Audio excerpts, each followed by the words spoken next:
बिस्मिल्लाहिर्रहमानिर्रहीम। अस्सलाम वालेकुम वरहमतुल्लाहि वबरकातुहू। मैं हूं एडवोकेट वकास अली नकवी और आप देख रहे हैं हमारा यूट्यूब चैनल लीगल डिस्कशंस। आज एक बार फिर मैं शुरू में ही आपको बताऊंगा कि हम आज की वीडियो में भी आपकी ही बात करेंगे। आपसे मुराद आम आवाम है। जब कभी भी आप थाने जाते हैं, पुलिस स्टेशन जाते हैं और कोई ऐसा ऑफेंस कमिट हो जाता है आपके ख़िलाफ़, आप एफआईआर की रजिस्ट्रेशन के लिए जाते हैं लेकिन आपकी एफआईआर रजिस्टर्ड नहीं होती या वो रेलेवेंट पुलिस स्टेशन एफआईआर की रजिस्ट्रेशन से इनकार कर देता है, डिनाई कर देता है, तो ऐसे में आपके पास जो लीगल रेमेडीज़ हैं वो मौजूद हैं।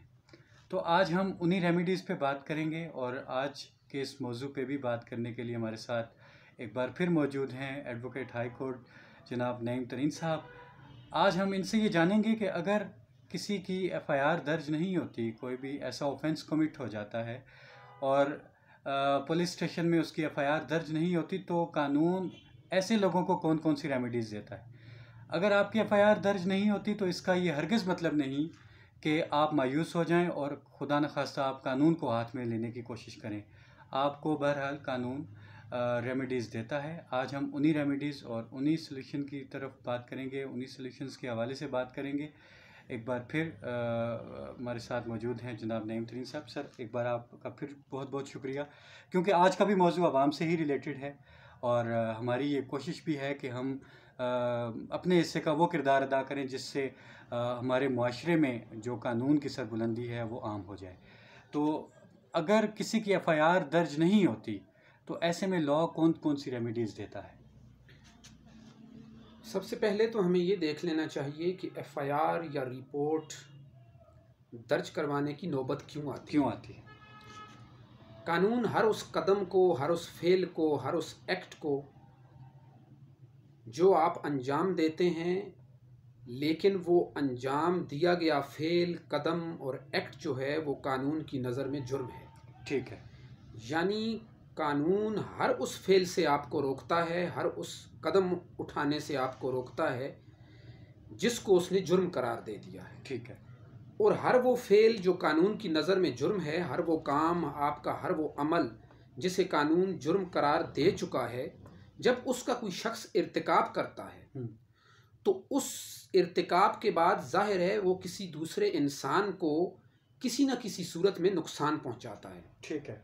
या उसे जिस्मानी तौर पे नुकसान पहुंचाता है या उसे रूहानी तौर पे नुकसान पहुंचाता है, फिज़िकली भी उसे हर्ट करता है या उसकी किसी प्रॉपर्टी को, किसी असासे को उसे नुकसान पहुंचाता है, या किसी भी सूरत में उस इंसान की उन हुकूक में से हक तलफ़ी करने की कोशिश करता है या हक तलफ़ी कर देता है जो हुकूक उसे मुल्क का कानून, मुल्क की शरीयत और मुल्क का दस्तूर देता है। ठीक है।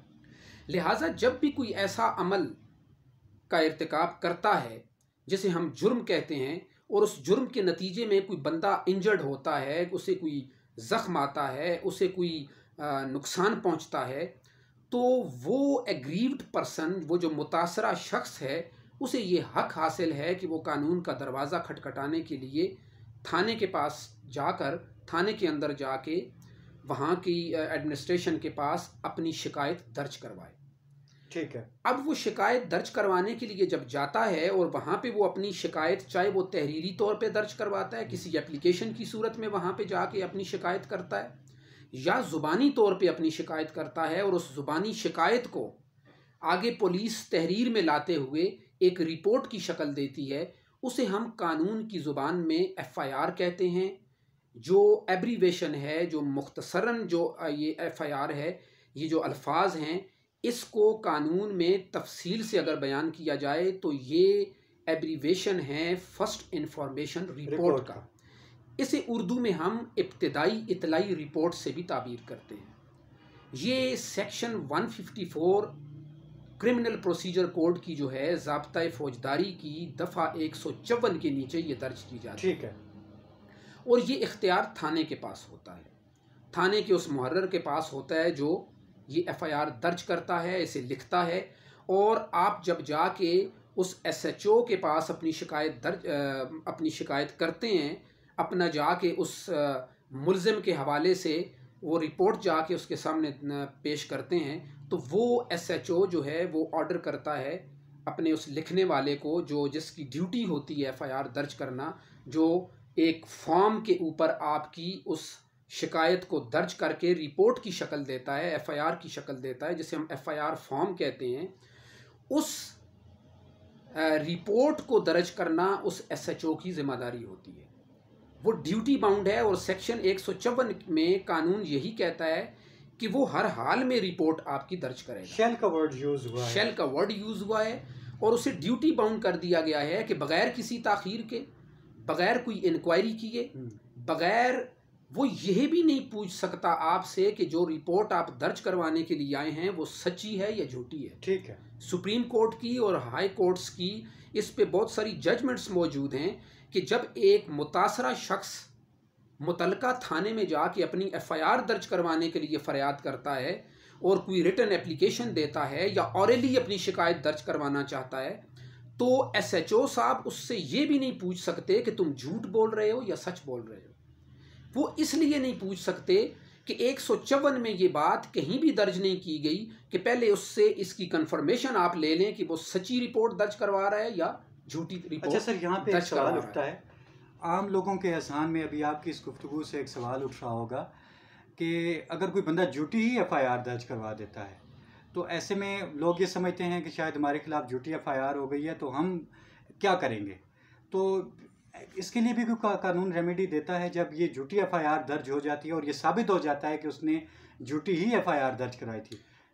बिल्कुल रेमेडी देता है, और वो जो रेमेडी देता है वही बुनियाद बनती है इस चीज की कि वो इनकार नहीं कर सकता। अब जब हम कहते हैं कि वो यहाँ तक भी नहीं पूछ सकता कि आप सच्ची शिकायत कर रहे हैं या झूठी कर रहे हैं, वो इसलिए नहीं पूछ सकता कि एक मुतबादल रेमेडी मौजूद है कि अगर खुदा न खास्ता वो झूठ बोल रहा है, किसी पे झूठा इल्ज़ाम कत्ल का लगा रहा है, ज़ख्मी होने का लगा रहा है, चोरी अगवा डकैती का लगा रहा है, या किसी भी जुर्म का इल्ज़ाम किसी पे अगर वो झूठा लगा रहा है, तो कानून इसी ज़ाब्ता फौजदारी के का जो प्रोसीजर है वो आपको कहता है कि उसके खिलाफ 182 की 182 की कार्रवाई होगी। और वो कार्रवाई इसीलिए तो होगी कि तुमने कानून का गलत इस्तेमाल किया, तुमने पुलिस को गलत इस्तेमाल करने की कोशिश की, तुमने एक बेगुनाह शख्स के खिलाफ एक झूठी FIR दर्ज करवाई। लेकिन मसला और मामला ये है कि SHO इसलिए 154 के नीचे FIR दर्ज करने का पाबंद है कि उसने फैसला नहीं करना। जी ठीक है। फैसले का इख्तियार थाने के पास नहीं होता, फैसले का इख्तियार थानेदार के पास नहीं होता, फैसले का इख्तियार मुहर्रर के पास नहीं होता, फैसले का इख्तियार SHO के पास नहीं होता। फैसले का इख्तियार मुल्क का कानून अदालत को देता है। यानी FIR दर्ज होने का हम ये मतलब ले लें कि जब वो FIR दर्ज होगी तो उस स्टोरी के अकॉर्डिंगली इन्वेस्टिगेशन वो करेगा, वो जान पड़ताल करेगा, कि वो तफ्तीश करेगा, इन्वेस्टिगेशन करेगा, चालान मुकम्मल करके वो अदालत के सामने रखेगा। अगर उस चालान की रोशनी में, उस फाइल की रोशनी में, उस कलेक्टिव मटेरियल की रोशनी में अगर ये साबित हो जाता है कि FIR झूठी थी, कोई जुर्म का इर्तिकाब नहीं किया गया, तो उसके खिलाफ 182 की कार्रवाई भी की जा सकती है। लिहाजा पहली बात ये कि जब किसी जुर्म का इर्तिकाब होता है और जिस शख्स के खिलाफ होता है, जिसको नुकसान पहुंचता है, उसका आईनी, दस्तूरी, कानूनी और अखलाकी हक है कि वो अपने मुतलका थाने में जाके FIR दर्ज करवाए, और SHO ड्यूटी बाउंड है कि वो FIR दर्ज करेगा, उससे इनकार नहीं कर सकता। अगर बगैर किसी लीगल रीजन के अगर वो इनकार भी कर देता है और साबित हो जाता है कि उसने इनकार गलत किया था, तो बहुत सारी ऐसी जजमेंट सुपीरियर कोर्ट्स की मौजूद हैं कि उसके खिलाफ भी कार्रवाई अमल में लाई जा सकती है। अच्छा सर, एक ज़िम्नन एक मैं सवाल यहाँ पे, जो लॉ के स्टूडेंट्स हमारा चैनल देखते भी हैं, उसको फॉलो भी करते हैं, ये जो वर्ड शेल है कानून में, जो ये जो वर्ड शेल है, इसकी क्या अहमियत है? कानून इसको कितनी अहमियत देता है? देखें, कानून के अंदर जब लफ्ज़ शेल इस्तेमाल किया जाता है, तो ये एक तरफ तो उस जिसके लिए इस्तेमाल किया जा रहा है, जिसको ये लफ्ज़ इस्तेमाल करके ड्यूटी बाउंड किया जा रहा है, उसके लिए कोई राह फरार बाकी नहीं छोड़ता। ठीक हो गया। वो कोई गफलत नहीं करेगा, ठीक है, वो कोई सुस्ती नहीं करेगा, बिल्कुल वो किसी तौर भी इससे डिनाई या रिफ्यूज़ नहीं कर सकता। तो शेल इस्तेमाल करके ये बता दिया गया कि हर हाल में उसने ये ड्यूटी करनी है। जी ठीक है। वो इनकार नहीं कर सकता, उसका काम ही FIR दर्ज करना है, इसी चीज़ की वो तनख्वाह लेता है, और कानून उसको ड्यूटी बाउंड करता है कि तुमने एफआईआर दर्ज करनी है। एफआईआर गलत है या झूठी है, सच्ची है या दुरुस्त नहीं है या गलत है, इसका फैसला कोर्ट ऑफ लॉ। स्टैट्यूट में जहाँ कहीं भी वर्ड शैल यूज होगा उसकी नेचर जो होगी वो मैंडेटरी होगी, मैंडेटरी होगी। हाँ, और उसे पाबंद कर दिया जाए। अच्छा सर, अब हम रेमेडी की तरफ आते हैं। अब ये तो बात होगी वो पाबंद है, एफआईआर दर्ज करने का वो पाबंद है। अगर वो इस पाबंदी के बावजूद एफआईआर दर्ज नहीं करता जी, तो ऐसे में लोगों के पास क्या रेमेडी है, वो क्या काम करेंगे? बिल्कुल यही बात है। अगर कोई थानेदार, कोई एसएचओ, कोई थाना आपकी एफआईआर, आपकी शिकायत को 154 की रोशनी में दर्ज नहीं करता जी, तो उसके बाद ये हरगिज आपको ये कानून इजाज़त नहीं देता कि मेरी एफआईआर दर्ज नहीं की गई लिहाजा मैं खुद कोई एक्ट करूंगा, मैं खुद कोई कदम उठाऊंगा। कानून को हाथ में लेना बजाते खुद एक जुर्म है। कानून की रोशनी में भी, आईने पाकिस्तान की रोशनी में भी और शरीयत की रोशनी में भी ये गुनाह और जुर्म और नाजायज है। ठीक है, क्योंकि ये फसाद पैदा करता है। ठीक है, लिहाजा मुल्क के अंदर एक कानून मौजूद है। अगर आपको एक सेक्शन के नीचे 154 के नीचे अगर आपको एक रिलीफ नहीं मिला तो कानून उसके बाद आपके लिए दूसरे ऑप्शन आपके लिए छोड़ता है।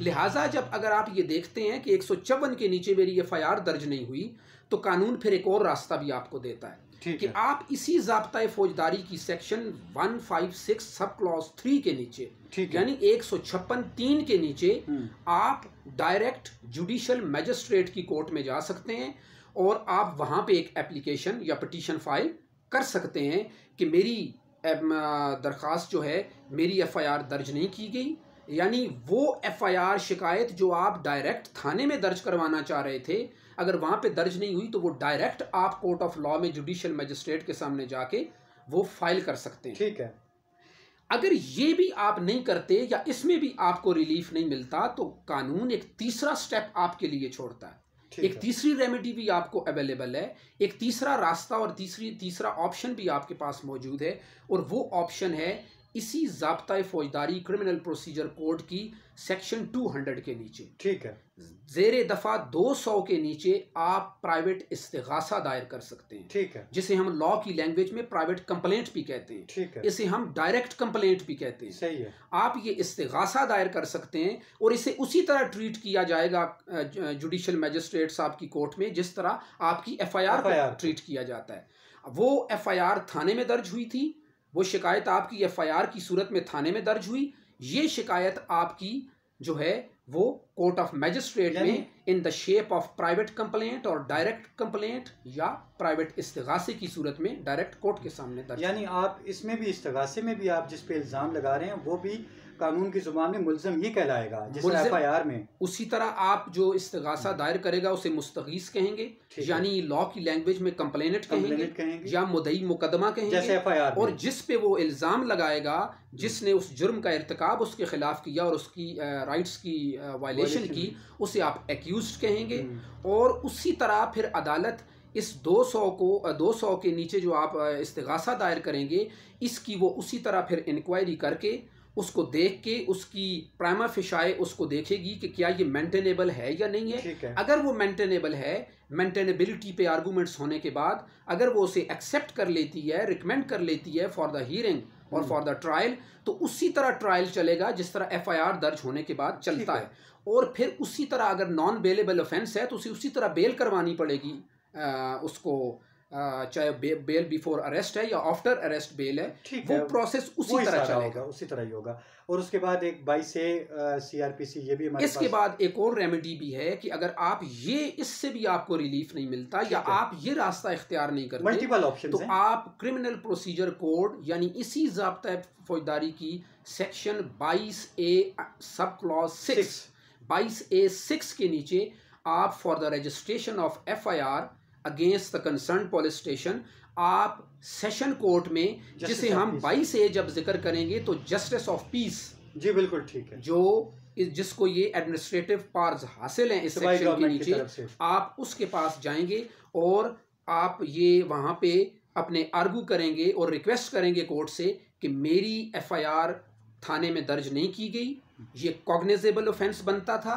ये काबिल दस्तंदाजी पुलिस ऑफेंस बनता था, थाने की तरफ से डिनाई कर दिया गया, मेरे जो हैं वो प्रीशियस राइट्स जो हैं वो इससे प्रीशियस राइट्स मेरे वायलेट हुए हैं, वो इफ़ेक्ट हो रहे हैं, तो वो कोर्ट ऑफ लॉ या जो वो जस्टिस ऑफ पीस है वो अपनी एडमिनिस्ट्रेटिव पावर्स इस्तेमाल करते हुए एसएचओ को अदालत में तलब करेगा, उससे कमेंट्स लेगा, और अगर आपका केस अदालत में साबित हो जाता है कि ये कॉग्निजेबल ऑफेंस है, और तो उसको डायरेक्शन दी जाएगी कि इसकी एफआईआर दर्ज की जाए। यानी इसमें 3 रेमेडीज़ हमें मिलती हैं। अगर आपकी एफआईआर दर्ज नहीं होती, आप प्राइवेट कंप्लेंट भी कर सकते हैं। आप उसके बाद 156 सब क्लॉज 3 के नीचे जुडिशल मैजिस्ट्रेट की कोर्ट में भी जा सकते हैं, और 22A6 CRPC code of criminal procedure आप जस्टिस ऑफ पीस के पास जाके कंसर्न एसएचओ को डायरेक्शन भी दिलवा सकते हैं। तो ये था नाज़रीन आज का हमारा मौजू। आपने ये सारी गुफ्तगू देखी। अगर आपकी एफआईआर दर्ज नहीं होती तो हरगिज़ आपको मायूसी का शिकार नहीं होना चाहिए, या इस आड़ में आपको कानून की खिलाफ वर्जी करते हुए कानून को हाथ में नहीं लेना चाहिए। कानून आपको बहरहाल रेमेडीज़ देता है, आप उन रेमेडीज़ को अवेल करें। आज आपने ये देखा कि 3 रेमेडीज़ आपको मिल रही हैं। अगर आपकी एफआईआर दर्ज नहीं होती, ये तो जब आप अदालत जाएंगे और इन रेमेडीज़ को अवेल करेंगे तो ये तो उसके बाद के मामलात हैं, लेकिन बहरहाल आपको रेमेडीज़ मिली हुई हैं।